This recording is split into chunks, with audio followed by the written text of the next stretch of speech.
నమస్తే, నేను లక్ష్మణ్. ఆంధ్రప్రదేశ్లోని ఏ పోర్ట్లో చూసినా, ఏ పోర్ట్లో తనిఖీ చేసినా రేషన్ బియ్యం ప్రజా పంపిణీ వ్యవస్థలో పంపిణీ చేయాల్సిన రేషన్ బియ్యం టన్నుల కొద్దీ అధికారులకి, మంత్రులకి దొరుకుతున్న పరిస్థితి. వైసీపీ నాయకుల యొక్క గోదాముల్లో వందల టన్నులు రేషన్ బియ్యం ఇప్పుడు బయటికి వస్తున్నాయి. అసలు ఈ రేషన్ మాఫియా ఏ స్థాయిలో జరుగుతుందో కాకినాడ పోర్టు వేదికగా మనం చూసాం.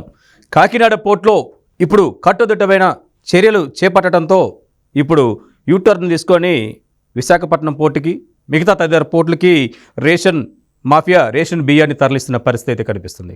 ఇదే అంశంపైన మనతో మాట్లాడడానికి స్టూడియోలో అందుబాటులో ఉన్నారు ప్రముఖ రాజకీయ విశ్లేషకులు మధుసూదన్ రెడ్డి గారు. ఆయనతో మాట్లాడే మరిన్ని విషయాలు కనుక్కున్నాం. సార్ నమస్తే అండి. నమస్కారం లక్ష్మణ్. మధుసూదన్ రెడ్డి గారు, ఎక్కడ చూసినా, ఏ పోర్టులో తనిఖీలు చేసినా, ఏ గోదాంలో వైసీపీ నాయకులకు సంబంధించిన ఏ గోదాంలో తనిఖీ చేసినా టన్నుల కొద్ది రేషన్ బియ్యం బయటపడుతుంది. అసలు దీన్ని ఎలా చూడాలి? ఇప్పుడు కాదేది కవితకి అనర్హం అన్నట్లు మనకేందంటే ఈ మాఫియా రకరకాల మాఫియా ఉంటుంది. గంజాయి మాఫియా అని, లిక్కర్ మాఫియా అని, తర్వాత కాంట్రాక్ట్ మాఫియా అని, సిండికేట్ లిక్కర్ మాఫియా అని, ఇది ఒక భాగం. వ్యవస్థీకృతమైనటువంటి నేరాలకు అలవాటు పడ్డటువంటి వాళ్ళు వారి వారి పందాల్లో నడుస్తుంటుంది. ఇప్పుడు మీరు ఇదే అంటున్నారు, బేరింగ్ మాఫియా కూడా ఉంటుంది గుంటూరులో. ఈ బేరింగ్ మాఫియా కూడా అన్ని రకాల మాఫియాలు ఉంటాయి. ఆటోమొబైల్ రంగంలో బేరింగ్ మాఫియా గుంటూరు కేంద్రకంగానే జరుగుతాయి. అందువల్ల ఏంటంటే గుట్కా మాఫియా ఉంటుంది. అంటే అది ఒక బిజినెస్గా అల్పాదాయ మార్గాలుగా ఉంటాయి. ఆ మార్గాలుగా ఉన్నప్పుడు దీంట్లో పాత్రదారులు, సూత్రధారులు ఎవరు ఉంటారంటే ప్రముఖంగా రాజకీయ నాయకులే ఉంటారు. స్థానికంగా ఉన్నటువంటి ప్రభుత్వ అధికారులకి లంచాలు ఇచ్చి, అటు పోలీస్ డిపార్ట్మెంట్కి, రెవెన్యూ డిపార్ట్మెంట్కి లంచాలు ఇచ్చి, నెలవారీ మామూళ్ళు ఇచ్చి తరలిస్తుంటారు. ఇది వ్యవస్థీకృతమైనటువంటి నేరం. దీన్ని ఆపడం అంటే ఒక్కరోజుతో అయ్యే పని కాదు. 4 రోజులు అడావుడి చేసి తర్వాత మర్చిపోతారు. తర్వాత బేరసారాలు జరుగుతూనే ఉంటాయి. దీన్ని ఆపటానికి, అడ్డుకట్ట వేయటానికి మార్గాలు అనేకం ఉన్నాయి. ఆ మార్గాలు దిశానిర్దేశం చేసుకొని ప్రభుత్వాలే ఆ మార్గాలు కానీ అనుసరిస్తే వాళ్ళెంబడి మనం పడబడలేదు, వార్తాపత్రికలో రోజు రాసుకోవాల్సిన అవసరం లేదు. ఏది ఏమైనప్పటికీ కూడా క్యాబినెట్ ఒక డిసిషన్ తీసుకోవాలా. ఈ రేషన్ మాఫియా అని మీరంటున్నారు, అధికారుల చేతగానితనమని నేను అంటున్నాను. అంటే జబ్బు ఒకటైతే మందు ఒకటి వేయటం వల్ల, రియలీ నేను అదే అడుగుదాం అనుకున్నాను. జబ్బు ఒకటైతే మందు ఒకటి వేయటం వల్ల జరుగుతున్నటువంటి పరిణామాలు, ఈ పరిణామాలకి మేము ఎప్పటి నుంచో మొత్తుకొని సొల్యూషన్ చెప్తున్నాం. ఎన్ని రాతలు రాసుకున్నా అల్టిమేట్గా ప్రభుత్వమే పనిచేయాలి. నేను అనేది గ్రామీణంలో మనం ఎన్నో సదస్సులు పెట్టాం, పంచాయతీ సదస్సులు పెట్టాం, తర్వాత నిన్నగాక స్కూల్ సదస్సులు జరిగినాయి, రెవెన్యూ సదస్సులు నడుస్తున్నాయి. అలాగే పౌర సరఫరాల శాఖ మంత్రి గారు కూడా ప్రతి గ్రామంలో సదస్సులు పెట్టమన్నట్టు. ఫస్ట్ మీకేమి ఇస్తే ఉపయోగకరంగా ఉంటాయి, మేము ఇంత పెట్టి కొంటున్నాం, మీరు 10 రూపాయలకు అమ్మేస్తున్నారు, మేము 43 రూపాయల దాదాపు 44 రూపాయలు పెట్టి మీకు ఇస్తుంటే మీరు 10 రూపాయలకు అమ్మేస్తున్నారు. కారణాలు ఏంటి?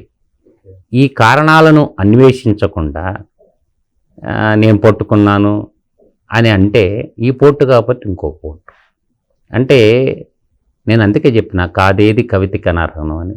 ఇవాళ కాకినాడ పోర్టు కాకపోతే గోవా పోర్టుకు పోతారు, మంగళూరు పోర్టుకు పోతారు, లేకపోతే కేరళలో పోర్టులకు పోతారు, తమిళనాడు పోర్టులకు పోతారు. ఎక్కడొక చోట అయితే వాళ్ళైతే వ్యాపారాన్ని ఆపరగా. అంటే 10 రూపాయలకు కొన్నది ఎక్స్పోర్ట్ అయ్యే టయానికి 45 రూపాయలు 50 రూపాయలు పడతాయి. 75 రూపాయల నుంచి 120 రూపాయల నుంచి 150 రూపాయల దాకా ఆఫ్రికా దేశాల్లో వాళ్ళు అమ్మేసుకుంటున్నారు. దీనికి ఈ వ్యవస్థకంతటికి కారణం ఎవరు అని అంటుండ. అంటే నేను అదే ఇందాక చెప్పాను కదా, గాయం ఒకటైతే మెడిసిన్ వేరే ఉందని. మెడిసిన్ నీ చేతిలోనే ఉంది, నువ్వెందుకు ఉపయోగించుకోవటం లేదు? ఆపేయి, సప్లై చేయటం ఆపేయి. ఎవరికి అవసరం ఉందో వాళ్ళకి ఇచ్చేసి డైరెక్ట్గా మనీ ట్రాన్స్ఫర్ చేసేయండి, 44 రూపాయలు ఇచ్చేసేయండి, ఇంకో 15 రూపాయలు పెట్టి కొనుక్కుంటారుగా. నీకు 44 రూపాయలు అయితే ఖర్చు అయితే అవుతుందిగా, ఇది సింపుల్గా అయిపోద్దిగా. ఇదైతే సింపుల్గానే ఉంది అవుతుంది కదా. ఇది ఏంటంటే ఒకటి లక్ష్మణం, ఇది ఒక పార్స్గా 1,48,00,000 రేషన్ కార్డులు ఉండటం అంటేనే దుర్మార్గం. అసలు అంతమంది పేదలు ఉంటారా? ఇప్పుడు గ్రామీణ ప్రాంతాల్లో ఏమైందంటే పేదరికానికి క్రైటీరియాగా ఈ రేషన్ కార్డు తీసుకుంటున్నారు. అంటే గోదావరి డెల్టా ఉంది, వరి బండద్ది, పెన్నా డెల్టా ఉంది, దాదాపు 4,50,000 ఎకరాలు పెన్నా డెల్టాలో వరి పండుతుంది. అదేవిధంగా ఈ బోర్వెల్స్ వచ్చిన తర్వాత, వెల్ సెక్టార్ పోయి బోర్వెల్ సెక్టార్ వచ్చిన తర్వాత మెట్ట ప్రాంతాల్లో కూడా తిండి గింజలు పండించుకుంటున్నారు. అందువల్ల నేనంటుండే పాయింట్ ఏంటంటే, ఇప్పుడు మా విలేజే తీసుకో, అందరికి వరి పండద్ది, కానీ రేషన్ బియ్యం అందరూ తీసుకుంటారు. కారణం ఏంటి? ఆ రేషన్ కార్డు అనేది పేదరికానికి క్రైటీరియాగా భావిస్తున్నారు. అంటే ఒక హౌసింగ్ స్కీమ్ రావాలంటే రేషన్ కార్డు ఉండాలి, ఏదన్నా ప్రభుత్వ పథకాలు మనం లబ్ధిదారులుగా ఉండాలంటే రేషన్ కార్డు ఉండాలి. ఆరోగ్యశ్రీ కార్డుకి రేషన్ కార్డుకి లింక్ పెడుతుంటారు. ఈ కారణం చేత ఏమైందంటే ప్రతి ఒక్కరూ ఈ రేషన్ కార్డుని తీసుకోవడం జరిగింది. అంటే లోపం ఎవరిది? ప్రభుత్వాందా, ప్రజలదా? అండి ఈ రెవెన్యూ సదస్సులు లాగానే పౌర సరఫరాల శాఖ కూడా సదస్సులు పెట్టండి. అయ్యా మేము 44 రూపాయలు పెట్టి కొంటున్నాము, మీకు రేషన్ బియ్యం వాటిల్లో 30-40% కూడా వాడుకోవటం లేదు, మిగతాయి అమ్మేస్తున్నారు గ్రీన్ ఛానల్ ద్వారా. అటు ప్రభుత్వం నష్టపోతుంది, కాకపోతే ఈ మాఫియా వాళ్ళకి మాత్రం కోట్లు కురిపిస్తుంది. పరిష్కారాలు మీరే చెప్పండి అని వినియోగదారులను అడగమని నేను అంటున్నాను. అవును మధుసూదన్ రెడ్డి గారు, కాకినాడ పోర్టులో తనిఖీలు చేసిన వైసీపీ మూలాలే బయటపడతాయి. విశాఖ పోర్టులో నిన్న మంత్రి గారు తనిఖీ చేసిన వైసీపీ యొక్క మాఫియానే బయటపడుతుంది. నిన్నగాక మొన్న మచిలీపట్నం గోదాంలో తనిఖీలు చేస్తే పేరుని నాని పేరు బయటకు వస్తుంది. అసలు ఇంకా వీళ్ళు ఎందుకండి ఈ రేషన్ మాఫియాని అలానే కంటిన్యూ చేస్తున్నారు? ఎందుకు అంత ధైర్యంగా ముందుకెళ్తున్నారంటే ఏం చెప్తారు? ఇప్పుడు ధైర్యం ఏముంది? అల్పాదాయానికి అలవాటు పడ్డారు, కళ్ళ ముందు అవపడుతున్నాయి, కేజీకి 50 రూపాయలు మిగులుతున్నాయి. బిజినెస్ మంచి వ్యాపారమే కదా. రియల్లీ మధుసూదన్ రెడ్డి గారు, ఇంత పెద్ద ఎత్తున మాఫియా జరుగుతుంది. గత ప్రభుత్వాలు ఎప్పుడు పట్టించుకోలేదు ఈ మాఫియా గురించి. ఇప్పుడు ప్రభుత్వాలు పట్టించుకున్నాయి, చర్యలు తీసుకుంటున్నాయి, అడుగులు వేస్తున్నాయి. అడుగులు వేస్తున్నాయి, కాదంటలేదు. I'm conclude, కాదంటలేదు. కాకపోతే 150 రూపాయలు, 100 నుంచి 150 రూపాయలు మన రైస్ని ఇతర దేశాల వాళ్ళు కొంటున్నారంటే ప్రభుత్వం టేక్ ఓవర్ చేసుకొని రైతుల నుంచి ప్యాడీ కొనుక్కొని మిల్లర్ ద్వారా ఆడిచి ఆ రేషన్ని డైరెక్ట్గా ప్రభుత్వమే సప్లై చేస్తే ఎలా ఉంటుంది? ఎక్సలెంట్గా ఉంటుంది. మేము అదే కదా మొత్తుకుంటుండేది. ఏమంత బాధ మీకు? ప్యాడీ ఆల్రెడీ రైతులు కొనమంటున్నారు, ఇస్తామంటున్నారు. 100 కిలోలకి 67 కిలోలు రైస్ వస్తాయి, 100 కిలోలకి 67 కిలోలు రైస్ వస్తాయి. నువ్వు అనుకున్న 100 రూపాయలు పెట్టుకో, అర్థమవుతుందా? 2 సున్నాలు పక్కనేసేయి, ఏమైంది? 6,700 అయింది, 6,700 అయింది. రైతుకు నువ్వు ఇచ్చేది ఎంత? 2,320 రూపాయలు. ప్రభుత్వానికి ఎంత ఉంది ఆదాయం? ఊహించుకో ఒకసారి, ఊహించుకో. ఒక కింటాకి ప్రభుత్వానికి 4,000 రూపాయల ఆదాయం వస్తున్న వ్యాపారాన్ని వదిలేసి ఈ మాటలు ఎందుకు? ఎక్సకాల మాటలన్నీ నేను అడుగుతుండేది ఇదే డైరెక్ట్గా. నువ్వు రైతు దగ్గర ఒక కింటా మద్దతు ధర చెప్పి 2,320 రూపాయలు A1 గ్రేడ్, ఇది బీపీటీలు అనుకోండి, మసూరాలు అనుకోండి, వాటిని కింటా నువ్వు ఆడిస్తే రైస్ మిల్లుల్లో 67 కిలోలు వస్తాయి. కింటా ఒడ్లు ఆడిస్తే 67 కిలోల పక్కన కిలో 100 రూపాయలే పెట్టుకో, 2 సున్నాలు వేసేయి. ఆఫ్రికా వాళ్ళు కూడా మంచి బియ్యం తింటారు కదా, 2 సున్నాలు ఎత్తాడు పడాయి, 6,700. దాంట్లో నుంచి 2,320 రూపాయలు తీసేయి. ఎక్స్పోర్ట్ సుంకాలు అన్నీ కలుపుకొని 2,700 వేసుకో. రిమైనింగ్ 4,000 అయితే గవర్నమెంట్కి ఆదాయం ఉంది కదా. అర్థమవుతుంది నేను చెప్పిన లాజిక్. అటు పండించే రైతు, అన్నదాత అల్లాడిపోతుండు, మట్టి మనిషి, శ్రమజీవి, ఎండనక వాననక పండించి ఒట్టి గోవులాగా మట్టి మనిషిలాగా మిగిలిపోతున్నాడు, అప్పులు కుప్పగా మిగిలిపోతున్నాడు. అందువల్ల ఏంటంటే అటు పండించిన రైతుకి ఆదాయం లేకుండా పోతుంది, ఇటు ప్రభుత్వానికి ఆదాయం లేకుండా పోతుంది. సరే, రేషన్ బియ్యం తినటం లేనప్పుడు జొన్నలైతే అమ్మరుగా, రాగులైతే అమ్మరుగా, మిషన్ మిల్లెట్ ప్రోగ్రాం ఉందిగా, మిల్లెట్స్ ఇవ్వండి, కందిపప్పు ఇవ్వండి, పెసరపప్పు ఇవ్వండి, చింతపండు ఇవ్వండి, షుగర్తో పాటు మిల్లెట్స్ ఇవ్వండి, బంద్ చేసేయండి రేషను. ఇప్పుడు ప్రత్యామ్నాయ మార్గాలే ఈ దాడులు, ఈ చర్యలండి. ప్రత్యామ్నాయ మార్గాలకి ఇప్పుడు రాయలసీమలో జొన్నలు పండటం లేదా, ఆ తర్వాత రాయలసీమలో కొర్రలు పండటం లేదా, తర్వాత విజయనగరం జిల్లాలో రాగులు పండటం లేదా? ఎందుకు వరి పండేవాడికి ఇప్పుడు బుచ్చిరెడ్డిపాలెం మండలంలో అందరు రైతులకు వరి పండద్ది, అంటే పెన్నా డెల్టాలో, వాడికి ఎందుకండి రేషన్ బియ్యము? ఎక్కడైతే ఈ క్రాప్ తీస్తున్నారు కదా, వరి పండించే రైతుకి రేషన్ ఎందుకు ఇస్తున్నావు నువ్వు? సింపుల్ సొల్యూషన్ నేను చెప్తున్నాను కదా, ఈ క్రాప్ లోనే నేను వరి పంట వేసినానని నమోదు చేస్తున్నావు కదా, వాడైతే నువ్వు ఇచ్చే రేషన్ తినాడు కదా. ఈ క్రాప్ లో వరి పంట వేసేవాడికి ఆపేయి రేషన్ కార్డులో, నువ్వు ఈ క్రాప్ లో వరి పండించినట్టు నా దగ్గర నమోదయ్యింది. వ్యవసాయ శాఖ పౌర సరఫరాల శాఖ అనుబంధం చేసినప్పుడు వరి ఎవరైతే పండించాడో వాడైతే నీ బియ్యం తినడు కదా. రియల్ ఇంకొక సజెషన్స్ కూడా ఉన్నాయి మా సోదరెడ్డి గారు, నేను వేరే పత్రికలో చదివాను. ఇప్పుడు వ్యవసాయ శాఖ, మార్కెటింగ్ శాఖ, రెవెన్యూ శాఖ, సివిల్ సప్లై మొత్తం కోఆర్డినేషన్తో జరగాలి.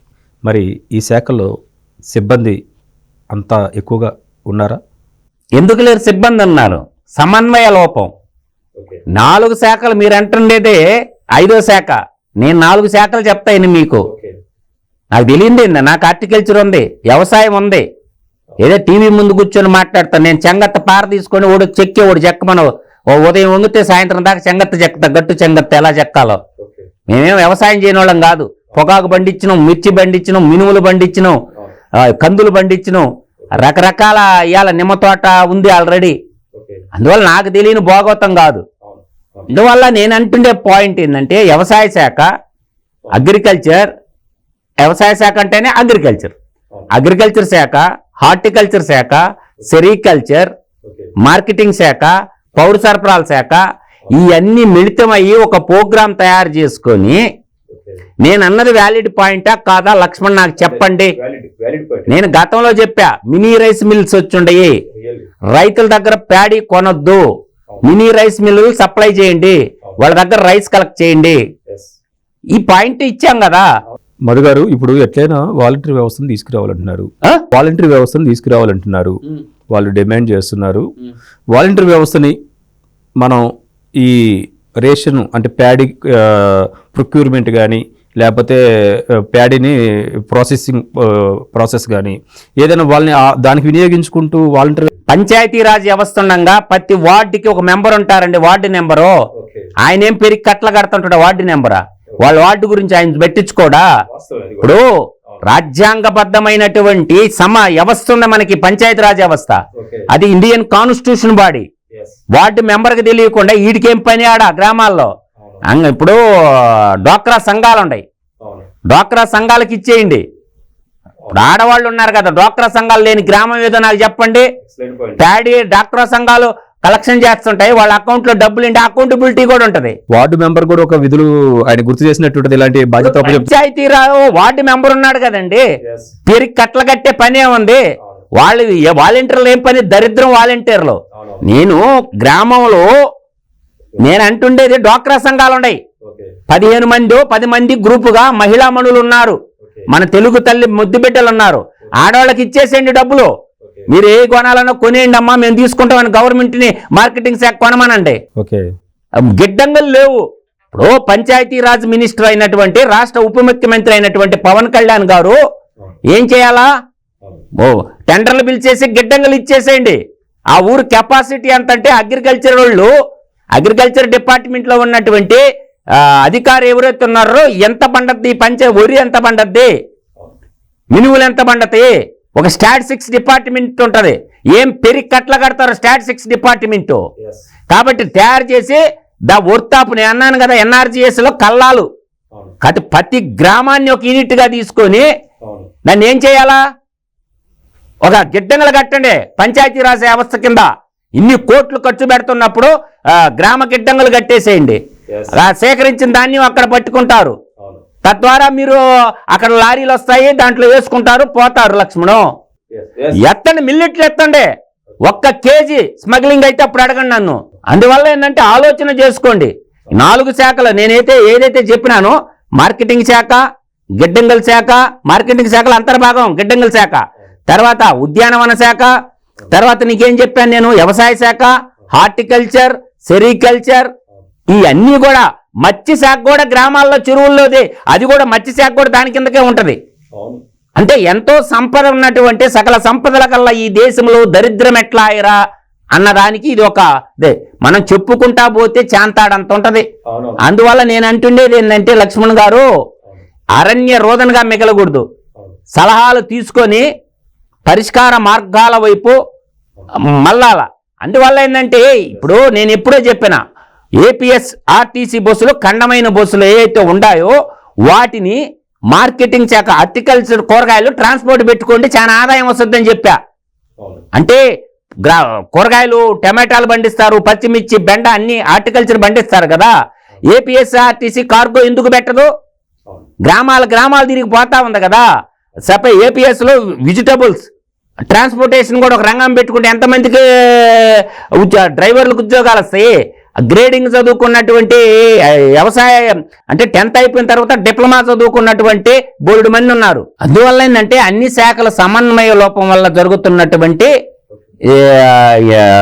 విధానమే తప్ప, ఇప్పుడు గోని సంచులు ఉంటాయి, గోని సంచులు బెంగాల్ నుంచి తెచ్చి, గోని సంచుల స్కామ్ చాలా పెద్ద స్కాము,